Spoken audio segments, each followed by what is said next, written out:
পোলাপান এগুলা কি শুরু করছে? ভাই রে ভাই, মনটা বইরা গেল রে ভাই, মনটা বইরা গেল। মাহফুজ আলম কথা কইতাছে, ভাই দূরের থেকে বোতলটা কেড়ে পড়ছে রে ভাই, টঙ্কের আবার আওয়াজ হয়েছে।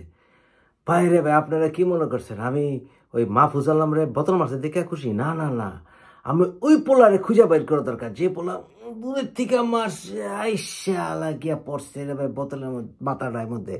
মানে কি টার্গেট, কি টার্গেট! এরকম একটা পোলা যদি বাংলাদেশে ক্রিকেটে পাওয়া যায় ভাই, ক্রিকেটে যে ছোটকালে আমরা ওই 7 চারা খেলতাম, করে লাগানোর টার্গেট থাকতাম গো।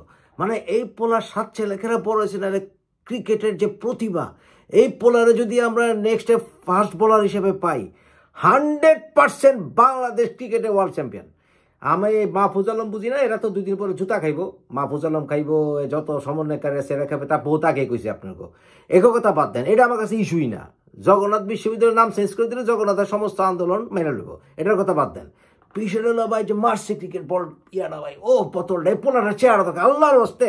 আপনারা যারা এই সোশ্যাল ব্লগিং করেন, ভিডিও ব্লগিং করেন, যারা সোশ্যাল মিডিয়া যারা আছেন সবাই খুঁজে বের করেন এই পোলাটা কেটা, প্লিজ আল্লাহর হস্তে।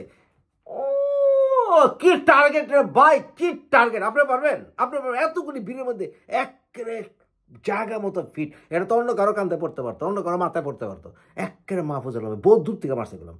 হালা একটা জিনিয়াস রে ভাই, হালা একটা জিনিয়াস যে বোতলটা মারছে।